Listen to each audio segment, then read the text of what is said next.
This is a separate video now, and it's Gordon Bowden talking from Derby, where his MP is Chris Williamson, and he's going to be talking about laundering crimes and how to take cash out of legitimate countries and legitimate registered companies in the UK using political members of the cabinet, members of the judiciary, who are charged with being the chairs of war crimes inquests. We're going to tell you about Rifkind, and we're going to tell you about Chilcot and the companies that they're involved in the lead up to the Iraq conflict, the munitions scams that went on during that period, and then the laundering of Britain's cash out of Britain's system in the 2008 financial crash, which was entirely engineered by national traitors who sit in office in the cabinet.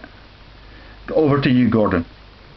Okay, as I told you, if you were to refer to the Chilcot inquiry, what you would look at is a totally independent overview by a responsible member of a government or a responsible VIP to conduct an honest inquiry. It's only when you look at the association to other VIPs that you see a far darker picture on who controls this country and for what purpose. So let's take Chilcot. In my old research, I'm going back quite a few years, what I uncovered was people like Chilcot were interlocked to companies that were being manipulated and administered by that convicted criminal Andrea Davison, who's on the run in Venezuela.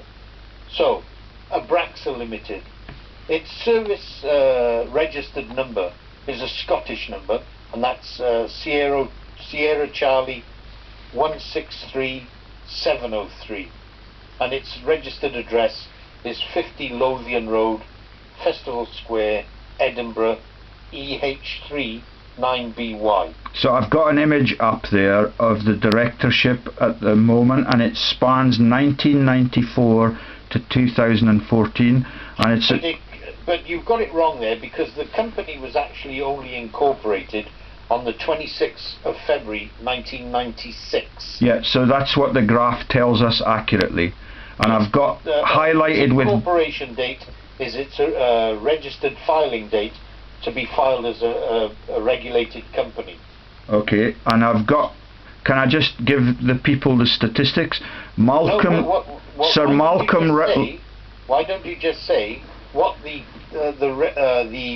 financials were for that company? Oh, I don't have that. Have you got access to that information? I have. Just 2 seconds. So just let me tell the people that Sir Malcolm Leslie Rifkind was a director at Abraxa Limited between 1998 to 2002, a very important period leading up to our decision to enter into the conflict and the issues of weapons manufacture in the lead up to the conflict. The Right Honourable Sir John Anthony Chilcot has been a director since the middle of 1998, and that goes all of the way up to the present day in 2014. He's still on the board at Abraxa Limited. You'll hear the implications of that now from Gordon. Well, won't be still a director because the company's dissolved. So let's go back to the original file document, and it's up to date, which is today's date, which declares it's a dissolved company. Now, when you look at the financials for that company, what you notice, it's only got £9 cash, £9, a net worth of £9, assets £9, with liabilities of £0. That means, if you look at the financials, the people incorporated as directors should be brought before an inquiry board to explain how these people were being paid as directors of these companies with these financial assets as declared before the tax officers. Let's look. So when you say it's been dissolved, yes, Has it not been renamed to WJB 408 Limited? And it's Possibly. So what they've done is they've asset stripped Abraxa Limited and then moved the money to subsidiaries, as I've been telling you for the last 2 years, whatever it was. So it was registered as Abraxa Limited at 50 Lothian Road, which is very important for the oil and gas scams we're going to hear about later. But WJB 408 Limited is still trading. It's just moved to a different part of Edinburgh, which is really, really posh, like Rifkind, who lives in Kensington. It now is inhabiting the Meadows Morningside districts of Edinburgh rather than Lothian Road, possibly because of the serious implications of the oil and gas scams that involve, I think, something like 2,500 companies at 50 Lothian Road. But can we continue with the Abraxa story before it was dissolved? Okay, so if you use the two basic search engines to uncover who the current and past directors of that company are, you get a full overview of where and when these directors were entered in and registered as directors, and then resigned or removed from that company, retired by rotation, whatever it is. You will then get a better overview of where those directors came from, how many other corporate directorships they have, past and present, and then see how these common directors play musical chairs in companies that are financially gutted while they are directors of those entities. And so I've now got an image, Gordon, of Malcolm Leslie Rifkin's directorial career. Can I read from top to bottom as to where he has been a director in the past? We begin with G4S Holdings International in brackets AG Limited. That is G4S that failed to deliver the Olympic security contract last year. How much were they overpaid?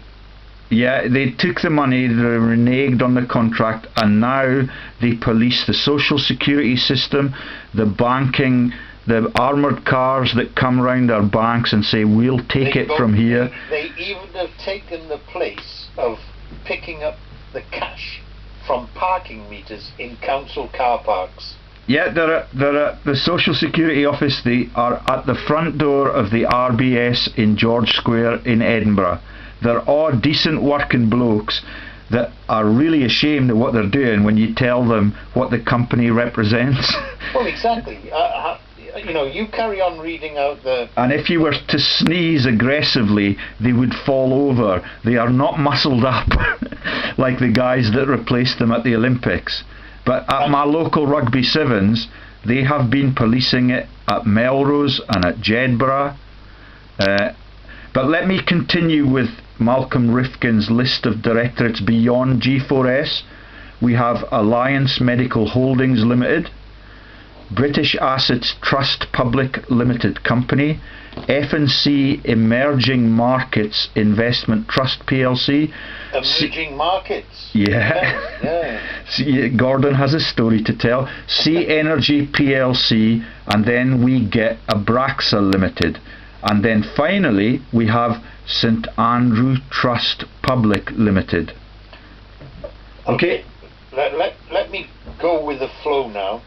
Taking Sir Malcolm Leslie that was Rifkin's, was it? Yeah. Okay. According to the same Abraxa Limited, he has 8 corporate affiliations. Just bear with me while I thread through. It's just loading.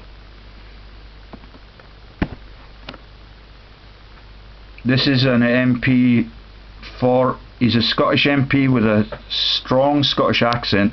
He lives in a leafy part of Kensington in London, and he's a member of the Better Off Together movement, which the reasons for that will become obvious in the next few minutes.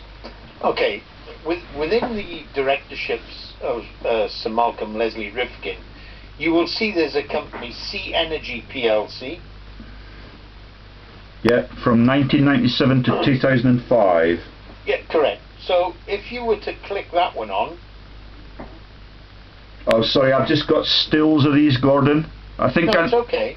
I think I'm working through in a step-by-step stage. so I'll point at them. So which one was that you wanted to see? Energy. See energy. And you can look at the financials of that company using company check to show. Oh, this is renewables, is it? This is windmills in the ocean. Yeah, exactly. Aha! These people are extracting the urine. Thank you for staying polite and composed. I do try to bite my tongue. That's why there's blood all over the front of my shirt. I must not giggle. I said, what makes me very frustrated is that the average person in the street has no concept of how much these people are stealing. And they're stealing because they have the audacity to stand up and think that we're all stupid. And this is what makes my blood boil when I see who's involved with these companies. And they are really taking the mick out of people with little chance of understanding the enormity of the crimes that they have been committing. Just explain the crimes. Let's stay objective and stay calm. Just tell us how they steal through those vents. Well, as I told you, Andrea Davison worked with common boiler rooms which had common association to Finchley Road. And one of the people, when you trace the 30-odd companies that transiented through her illegal boiler room, you come up with common names that operated out of Finchley Road. They were the morphing boiler rooms that moved those companies and launched those companies from Finchley Road, which is, I'm by no means of any hatred towards the Jewish community. What I don't like to see is a Jewish section of the public who were employed, very, very intelligent people, auditors and accountants, who then set up boiler rooms, who then move fake companies to smaller boiler rooms to conduct the dirty work, where the money is then laundered back through a central hub into accounts, which then move offshore to the British Virgin Islands, Panama, Canada, Australia, and the general public has no concept of how they're stealing. So when you look at a good illustration of that would be Aberdeen Asset Management and David Murray's Investment Trust. Okay. That's the David Murray that asset stripped Rangers in 2 vicious years. He sold it to Craig White in a cheap scam for £1. Exactly. Craig White has been an unconvicted criminal since the age of 17. Exactly. So let's stick with the Abraxa, shall we?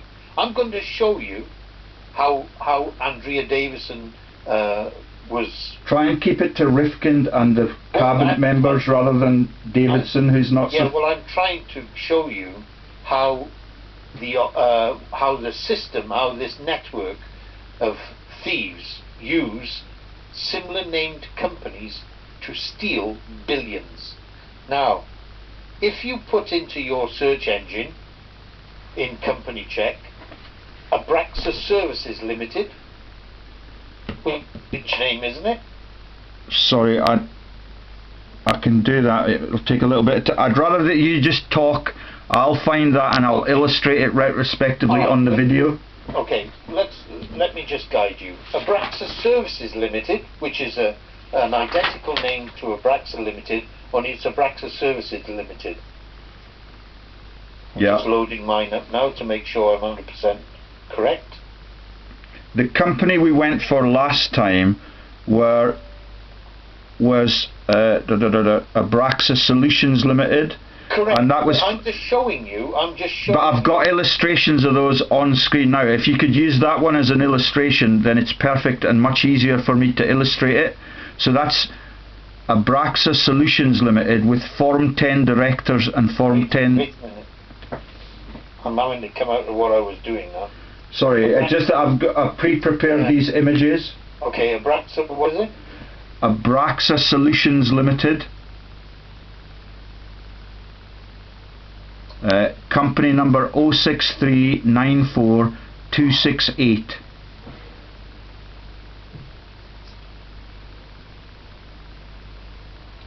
I'm just loading it, so there we go. So just keep talking about 50... Alright, that's also a dissolved company, isn't it? Yes. Abraxa Solutions. Yeah. So you've got Abraxa Limited, which is dissolved, and Abraxa Solutions, which is dissolved, and the company number that you gave me is 06394-268. That's that right. Correct? And However, they've used Form 10 directors as secretaries for, I think, something like 200,000 companies each. exactly, and that But their span of service is less than a week by the looks of things. That's it's a right. very thin... They are the birthplace of these scam companies. These are the complicit agents in setting up the financial roads of these Ponzi scams. Okay, so I've just illustrated that, and we've got Form 10 directors between the 9th of the 9th of the 10th 2007 and the 30th of the 10th, so it's less than 3 weeks. That's right. They are the shelf company of you know. Do you know anything about business? There's an accountant auditor will have so many shelf companies that he can take, and then people rename them. That's how it works. And we'll get a look at that. Sometimes they give them names, sometimes they just give them Ponzi shell numbers. It depends what the client wants to call it. Yeah, so keep talking about...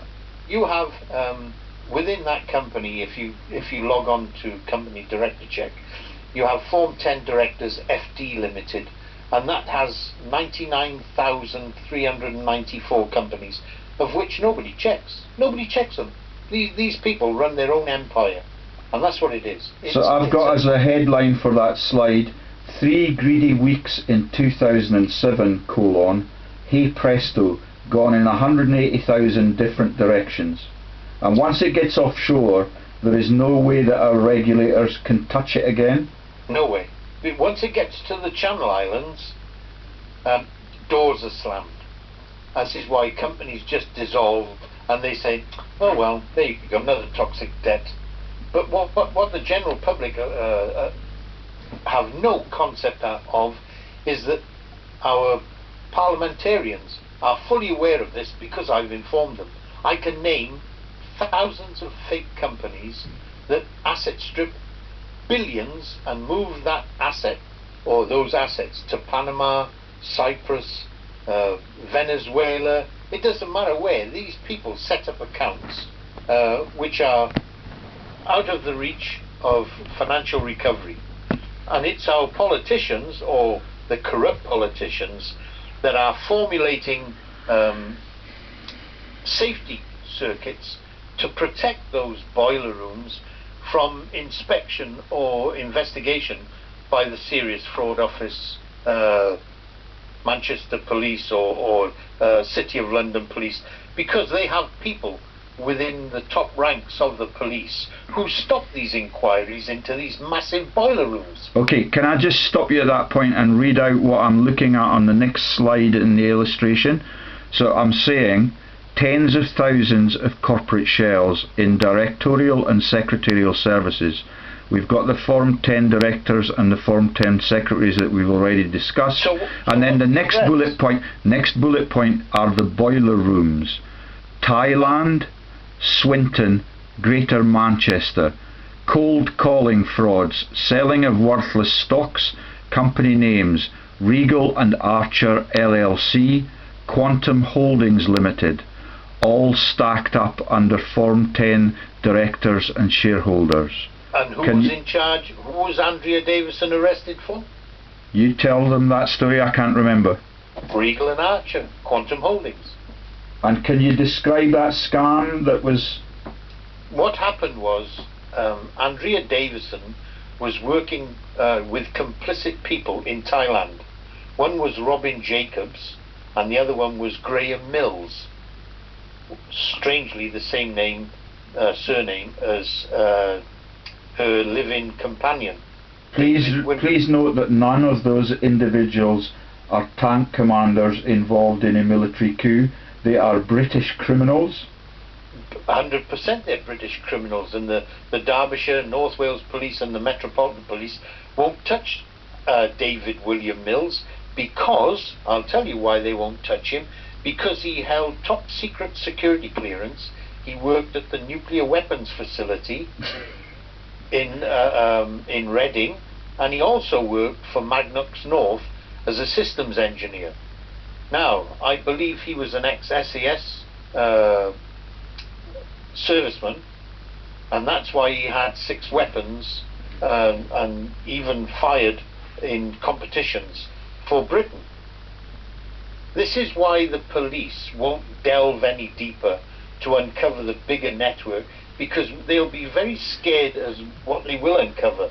However, but you have told me that in this small sector there have been some token prosecutions involving the police in Ilkeston in Derby, is that correct? Ilkeston? Yes, no, Ilkeston, Derby is where one of the victims came from. Ilkeston. Oh, sorry. Derby, and she lost a large amount of money. I'm fully aware of that lady's name. I've been trying to contact her to tell her that the Derby police are complicit in protecting an organised crime network, to which I pointed out to them in 2006, but they did nothing. Anyway, Form 10 Directors FD Limited. I've got in my notes that there was a press release, and one of them was from Norway. Yes, yeah, that was... What's the relevance of that? Well, just one of the victims of the same... Oh, I see, scam, okay. Which the paperwork, the forged documents Miss Davison manufactured, ended up with a major Spanish fraud network run by a Nigerian, George Abreu, and that gentleman ran the using the fake share certificates manufactured by Andrea Davison in North Wales. And the other gentleman living with Andrea Davison at that time was separated from his wife in Stoke-on-Trent, who works for the Derby City Council, as a matter of fact, as a linguistics, Spanish and French linguist for Derby City Council. Now, from Andrea Davison worked with co-conspirators in Thailand, and those co-conspirators, one was Robin Jacob and the other one was Graham Mills. Graham Mills was a Microsoft engineer, and he manufactured these fake websites which were then used by the George Abreu gang to convince investors that this was a genuine company, and that was Regal and Archer and Quantum Holdings. And what the Derbyshire police found out in their investigations, because they went to Thailand to uncover the network there, was they did intelligence overview of the operations of Graham Mills in Thailand and Robin Jacobs, and then they waited for him to land back in Manchester airport, and that's where they arrested him. He is currently serving 7 years for fraud. He did the fraud and he went straight to jail. However, what was not expressed by the Derbyshire police was they never looked any deeper. They didn't find the big organisation, and that's operated out of addresses like 1 America Square in London. So that's got similar parallels in the drugs and narcotics sector. They much prefer to convict the users than the launderers. Well, because the launderers are actually complicit with them in the law enforcement sector. They do have major arrests which link back to those that are running these Ponzi scams, these little boiler rooms. But there has been no expose on the higher up network, which is including politicians, which crashed the global economy in 2008. That's right. Can I just explain that? I've now got images up of Form 10 directors. You remember the companies that were used by Abraxa Yes. for the space of less than 3 weeks.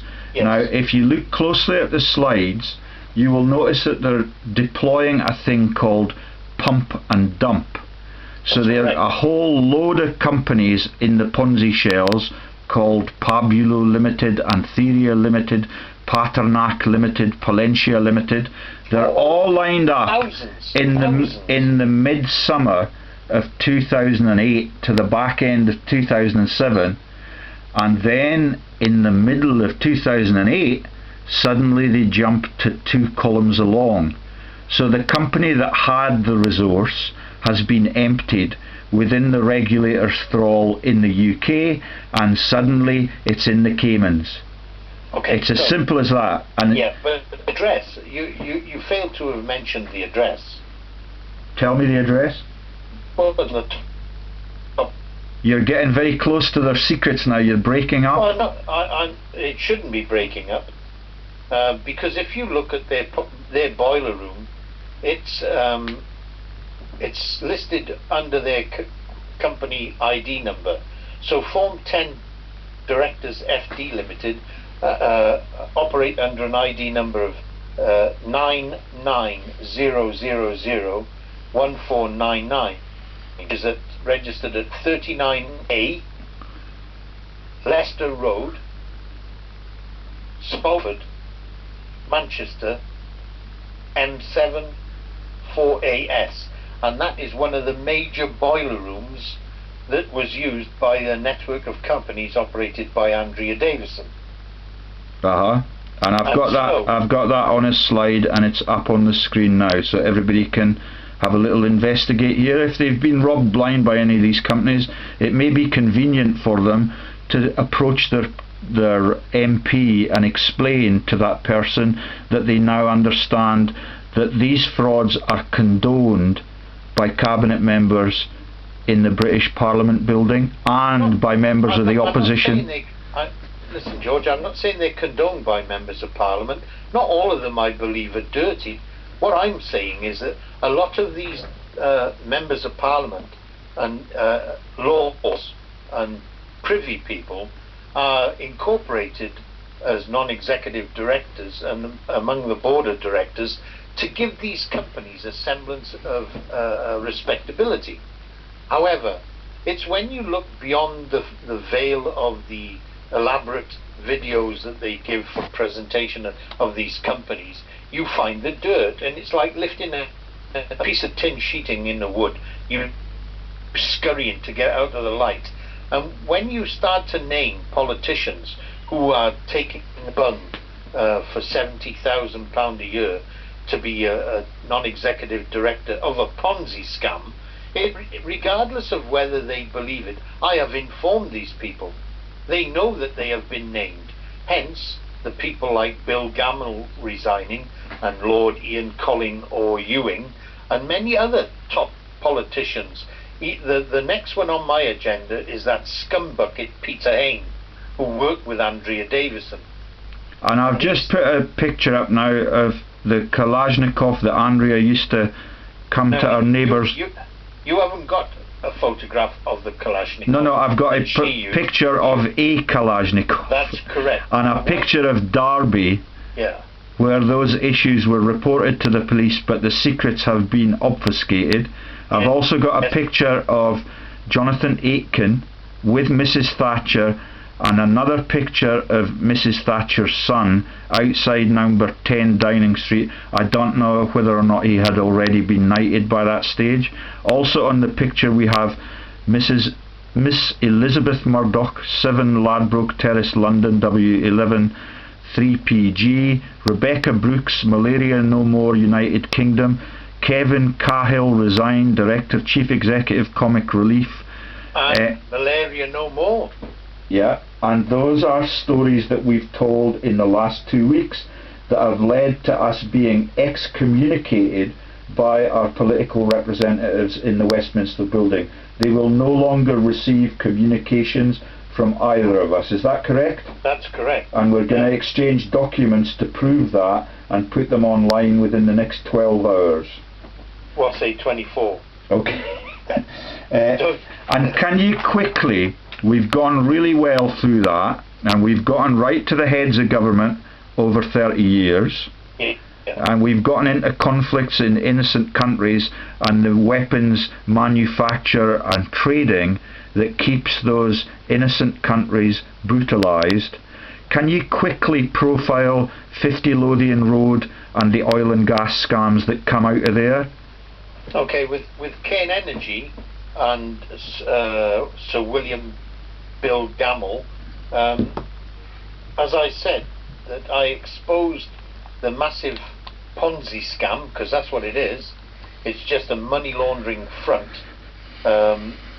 where Cairn Energy is interlocked, when you check the corporate documents, to hundreds of Cairn subsidiaries, where those companies like Capricorn Energy were non-registered companies linked into Mediterranean oil and gas, which is David Anthony Lenigas's baby, and he was a director of Lonrho. So it takes it into a full circle of identifying how interconnected these thieves all are, and they've been doing this for 40 odd years. These people are expert. David Anthony Lenigas showed up with a bunch of Australian crooks in London and registered about 40 AIM companies which have stolen billions from our banks, billions. And David Anthony Lenigas knows that I know, because I've spoken to him. Okay, and I've just posted a picture of the news that Sir Bill Gamble, Cairn chairman, is leaving the field because Gordon has shamed him for 100%. He'll say he's retiring for family purposes, but stick me on a pedestal in front of him and I will show you documents. And the public should be aware that he has planted his CEO on the court of the Bank of England with its Canadian chairman, and they are both stealing from the people with no products to sell. The next image is of a chap called Algie Clough. Yes, now Algie Clough, if you take Clough Mining, Clough Oil and Gas, I'm sure they're interrelated to Algie Clough, is that you will find that there's a company called Amara Mining. Now if you check the origins of Amara Mining, you will find out it's been renamed and remorphed from Clough. And now one of the non-executive directors of that is MP Peter Hain, and that's why he won't answer my emails, is because I've exposed him for what he is. And Peter Hain is involved in the Magnox uranium dumping into the old mine shafts issues? No, he's not. Okay, no. I apologise for that. Peter Hain was the person who was approached by Andrea Davison with Pete Sawyer, the investigative journalist, who were both at that time involved with Kevin James Cahill, and provided Peter Hain with a document relating to a missing nuclear warhead believed to have been smuggled through the Balkans. Okay, thank you for that. And that information could only have come from people like David William Mills, who was living with Andrea Davison, who worked at the nuclear weapons establishment. The next slide is about war crimes in Kurdistan, which have been brought forward by a certain Miss Anne Clwyd, who has a website that has a picture of a hand grenade on it, but the rest of the website is about the entrepreneurial business opportunities in that unfortunate country where genocide was committed and has now been recognised by the Parliament building. The man who was Kurdistani is called Zahawi.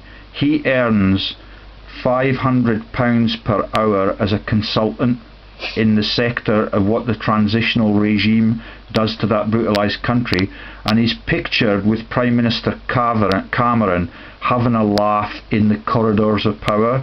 Can you tell us about Prime Minister Cameron and his involvement in the Cairn Vedanta scam that crosses several continents? Yeah, well, David Cameron went on a business visit to India, and I can say he exerted his pressure as the Prime Minister of the United Kingdom illegally for a private company, and that is prostituting yourself for a private company, which was Cairn Energy and Cairn India.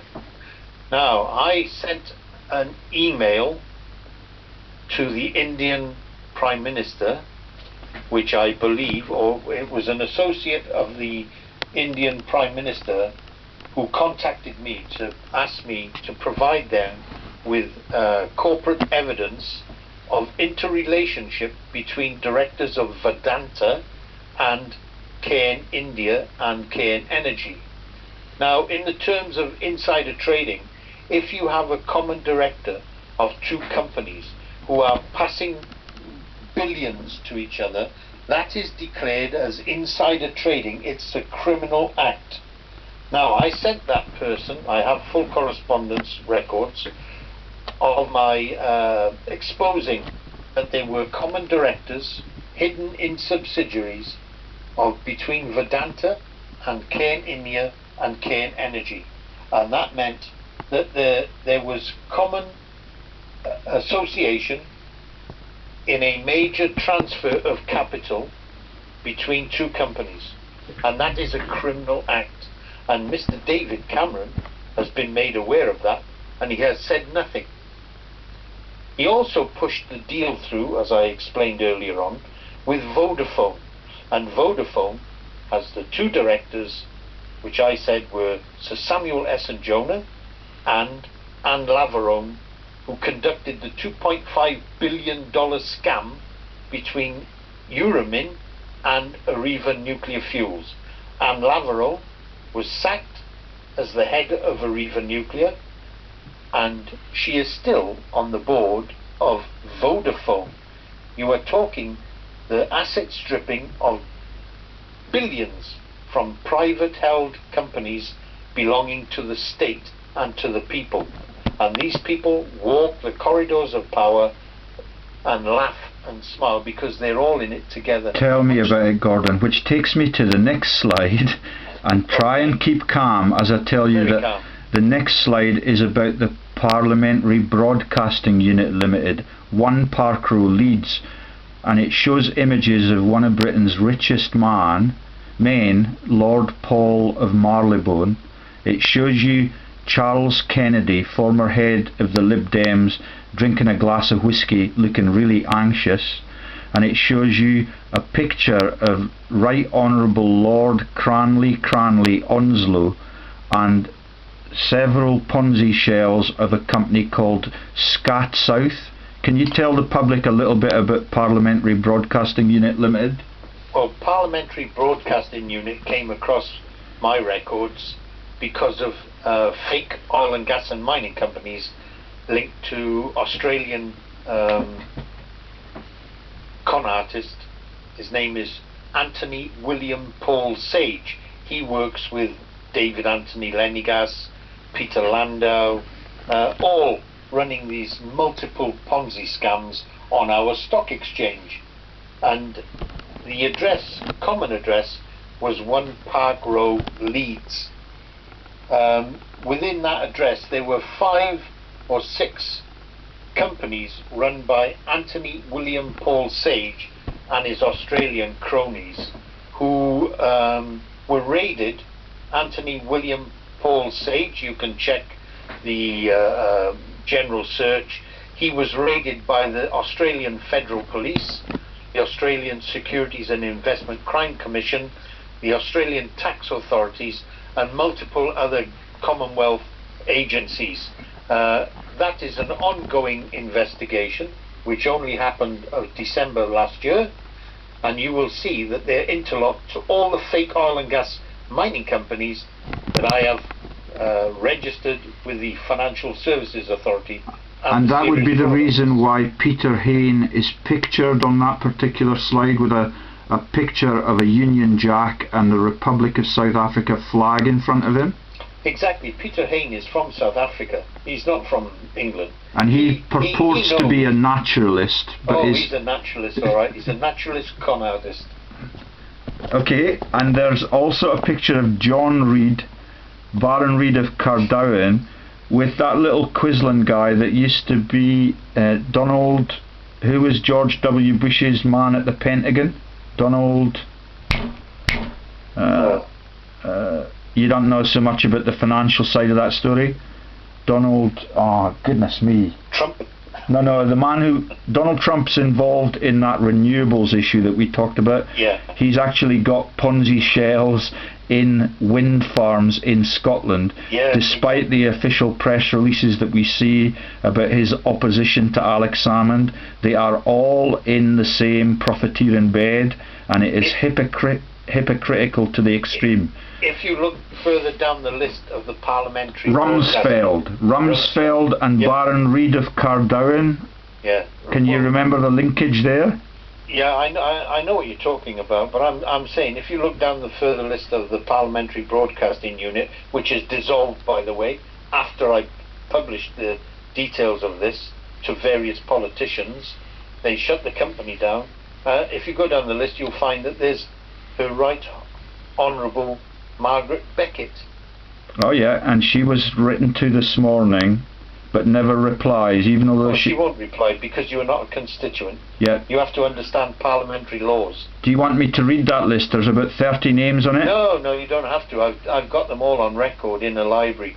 As I said to you, before these people have an opportunity to remove these documents, I maintain a very accurate register of corporates and their directors, when they were in, when they were out, when the company lost money, when the shares were sold. This is how these people have no chance to avoid prosecution should these people be brought to court. The unfortunate thing is that they have such a high percentage of people in power who protect them from prosecution, and senior members of the police. This is why the general public have no concept of the magnitude of how much money these people are stealing. It's hundreds of billions, and there should be accountability. There should be due diligence. If you went to the bank and you were continually in the red for 6 months, you would be called in, and the bank manager or an assistant would cut up your credit card. Where is the due diligence, and where is the protection in this country's financial banks and institutions to stop these robbers stealing hundreds of billions? Because I don't know what society... Well, the trouble is, you see, that in the next slide, where you see the 30 members of the Parliamentary Broadcasting Unit and the fraud there, you've got a colleague of Lord Paul's who is on the board of London 2012 Limited with David Beckham, Nick Clegg, although he doesn't use that name in the business registry. That woman is called Lawrence on her business directory. Can you guess who that is in a monarchy sense? No, not really. That's Princess Anne. Is it? Well, yeah. It wouldn't surprise me. She's on London 2012 with Paul of Marylebone, and she's on the football commissioning bodies, and it is just a profiteering exercise with Lord Coe and all of those people that failed to deliver the G4S contract but still got the money. They get $2 million a year basic, and we're not allowed to know as directors of companies how much they earn from the directorate. As I said to you, if you're a member of the British Forces, you will understand, or an ex-member, you'll understand how the mechanisms are for your induction and for retraining. It's a very basic concept. Yours is not to reason why, yours is but to do and die. And as you get further along in your military career, you see things that you should question. You should question, how come the Syrian rebels or the people that fought Gaddafi, how come they were carrying SLRs, which were our stock? Who gave them? Who supplied them? It's people that instigate conflict and terrorism. You have to wonder where and who is supplying them.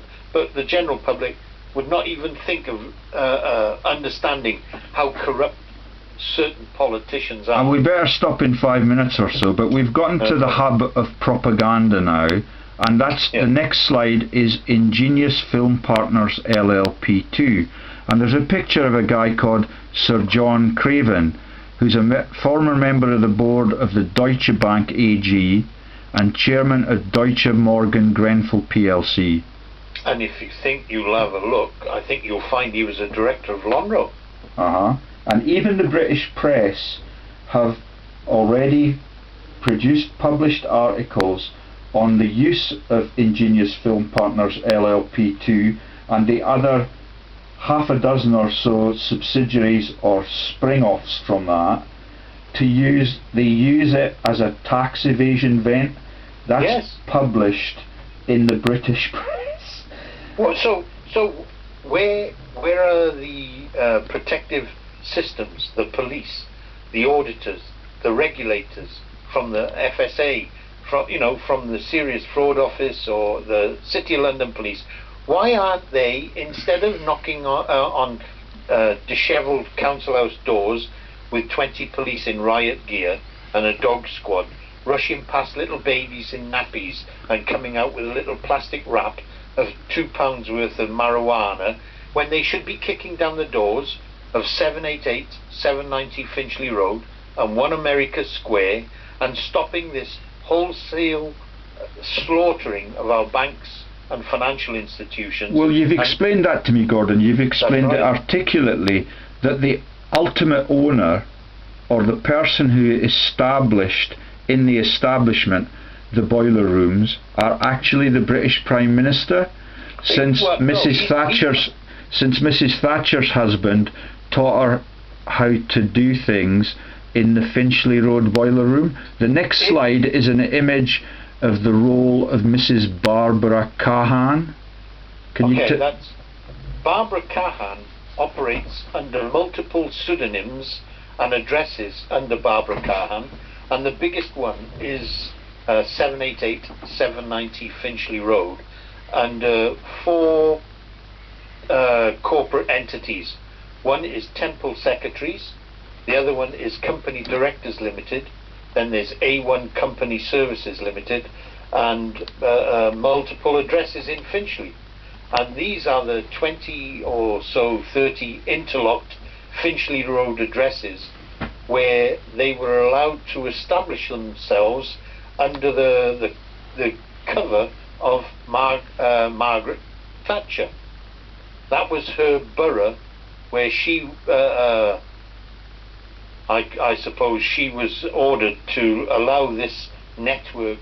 I'm not against Jewish people, but these are all Jewish-controlled boilers. And the humble-looking block of flats adjacent to that, just round the corner, which could be compared with Del Boy's trading empire. That's to Winnington House to Woodbury Grove, and that's North Finchley, which it's just around the corner from 788 790 Finchley Road.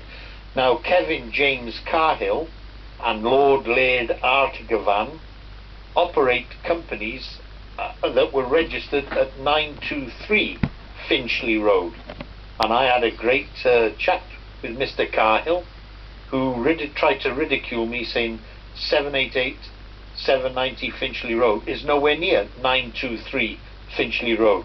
However, I pointed out to Mr. Kevin James Cahill that Jody Associates at 923 Finchley Road were previously at 788 790 Finchley Road. It's just amazing. It's just amazing that our... And I don't want to get polar, because what we're doing is slinging bricks at the Conservative Party here. Can you tell the listeners a little bit about Tony Blair's transcript at Arlington Street and the various boiler rooms that he's inhabited before we sign off? Well, Tony Blair was operating for a financial company out of 22 Arlington Street, which was the corporate headquarters for Lonrho.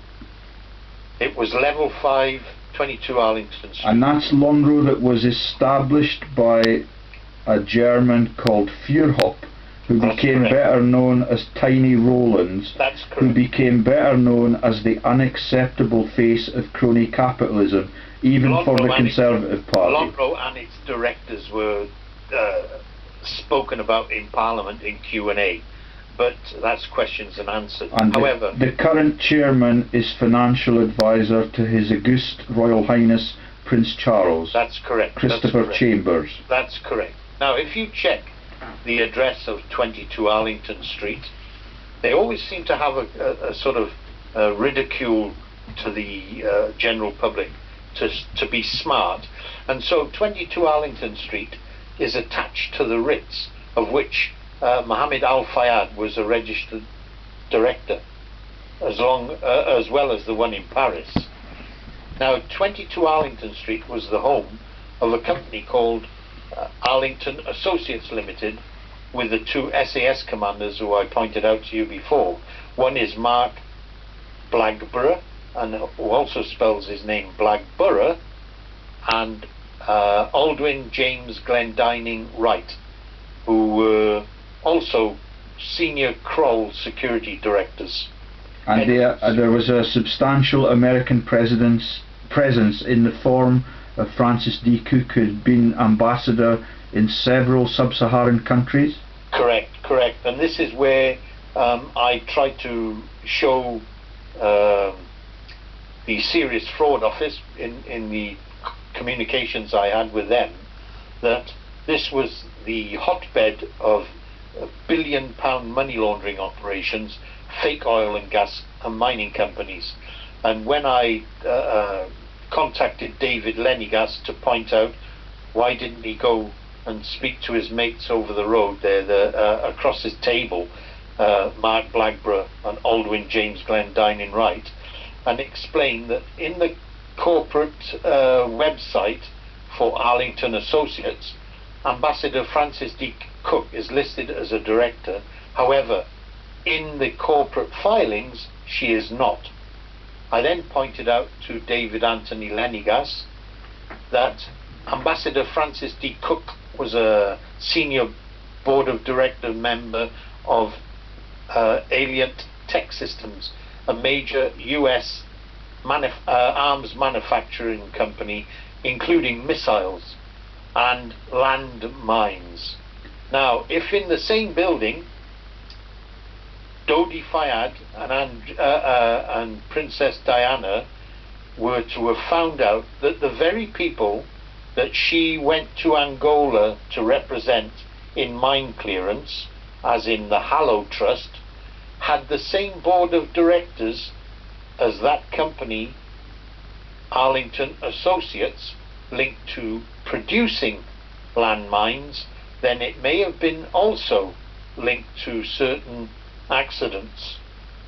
And you've already confirmed to me that there is a very close intertwining of the directorship between Lonro itself and Lonmin, where they shot the black men in the pay round negotiations just 2 years ago? Yeah, because if you check the corporate records for Lonmin, you will find out it's remorphed from a Lonro subsidiary. Which And takes me to Lord Patton, who is a criminal don. Lord Patton was the governor for Hong Kong. He came back on the royal yacht with Prince Charles. He is the head of the corrupted and paedophilic BBC during the appointment and overpayment of all of the alleged paedophiles. He's the head of Oxford University. He's the head of the Oxford Russia Fund, which nobody's allowed to talk about. But can you confirm that he was also on the board of BP and Lonro, but that has now been obfuscated for shame? Well, what you have to look at is that Lonmin operates under multiple subsidiary names. There is Lonmin South Africa Limited, Lonmin Finance, Lonmin Textiles, Lonmin Bahamas Hotels Limited, Lonmin Mining Company Limited, Lonmin Mining Supplies, It just goes on. There's hundreds. But until you understand the corporate formation, where they came from, is that you have to overview where and what name they originated from. It's when you check the company's past history, only then do you get a full picture of where these people have been stealing billions. So BP Rosneft links them back to Lonro? Well, you will find that they're all common directors. It's just the hypocrisy that's gone on across the continent. Yes. Where the Russians are currently being demonized by everyone, including Prince Charles and political leaders across the G8, where Gazprom has subsidiaries 44 to the west of Amsterdam. Yeah, I said, where is Eon? Where does that come from? I'm not sure about that one. It's not from this. Tell me, they're cutting you off again. Eon, if you check the origins of Eon, you will find out where this lies. It's a network, a syndicate of VIP people who work for bankers, who work for the people like the Rothschild, who then pull the puppet strings of the mouth of David Cameron to orchestrate billion-pound organised crime. And these are the people who are our right honourable leaders. These are the people who, when exposed into the public, and they're very well protected by people like the Murdochs who control the press. Yeah, which takes me to the final slide, which says in bold headlines, Cameron's brother halts £5 million case in legal aid row. And there's a picture of a tearful Camilla with a feathered hat on at the funeral of her brother, who worked for JP Morgan, the World Wildlife Fund, and a number of other charitable scams, but died in a revolving door, which is a little bit ironical. Could you tell me about the Cameron's brother case and how that was not brought to justice? Well, what it's stopping is that it's stopping small people having access to financial aid, especially if you wanted to expose the filth that Cameron's been involved with. But these people, the people that were protected in his barrister brother's court case, had committed fraud to the level of 5 million being stolen, and they were let away scot-free because they could not leverage aid from the nation, because Cameron has effectively emptied the Treasury coffers in complicity with the Lib Dem quislings. Well, I said, look, you and I are silent minorities who are trying to get the truth out to the general public, and the one thing that we don't have is we don't have access to the major media where forensic documents can be shown to the general public to offer a view to show the public who, where and how these VIP right honourables have been stealing this country blind. And it's a very select network, a syndicate.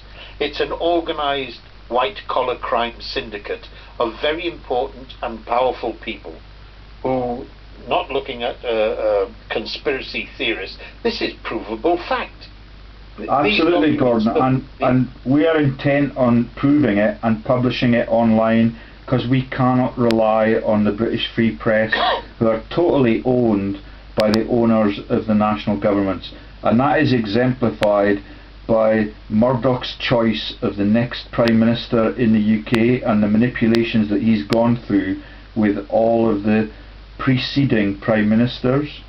And when you mentioned Murdoch, it made my blood boil, because what you're looking at is, when you look at Malaria No More United Kingdom, they were the recipients of 15p from every mobile and landline phone call for the viewers who voted for people to be extradited from I'm a celebrity, get me out of there. And that fraud was masterminded by another member of the Chipping Norton set called Dunstone, who runs the Carphone warehouse empire.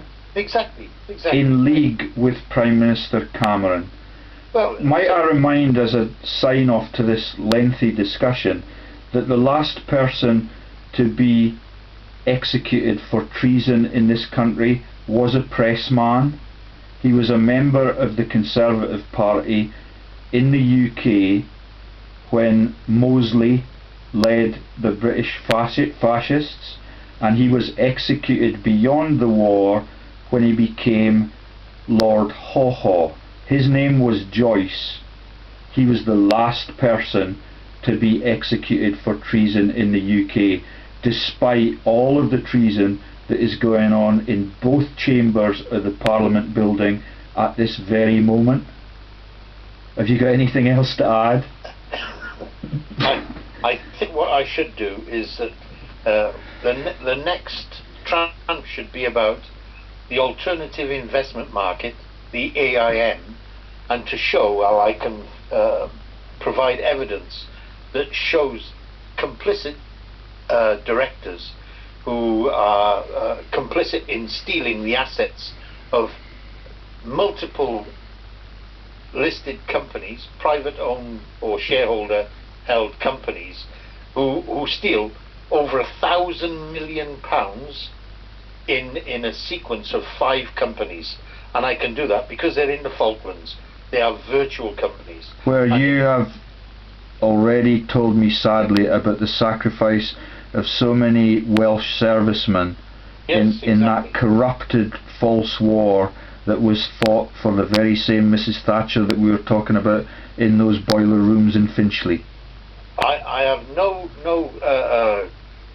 qualms about naming the companies and their directors who are utilizing the distant shores of South America and Argentina and the Falklands to use those far distant shores to front at least 5 Ponzi scam companies where there are common directors, where those directors have run multiple fake companies and stolen hundreds of billions and nobody said a word. But there is record, it's in the Telegraph. I have the records of other people that have said exactly the same, and nothing has been done from Parliament. And that's where I'd like an explanation. And you're aware, of course, that those like the Caymans and the Channel Islands are tax havens, and the people that work in this sector, in the boiler rooms there, they don't get paid highly.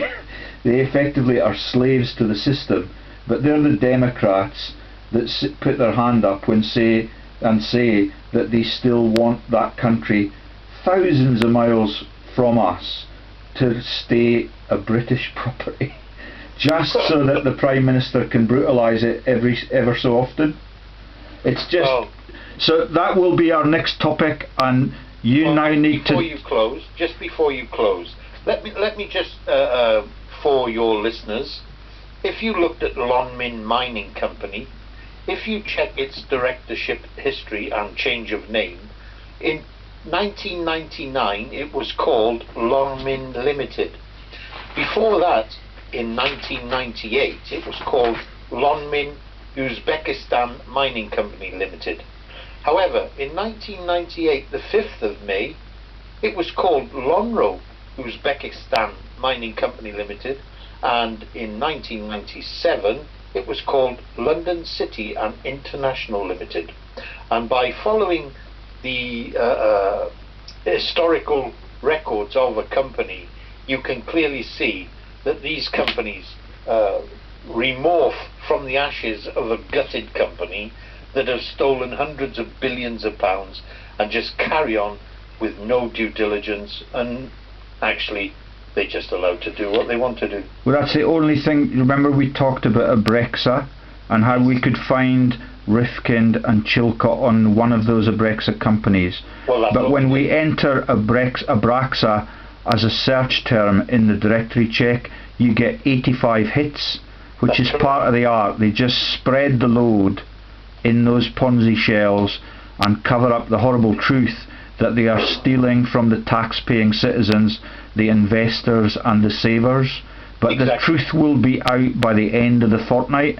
Thanks for your help, Gordon. It's a pleasure. And I'll talk to you tomorrow morning, with your wife's permission. At your convenience, I will contact you. God bless. Cheers. Cheers.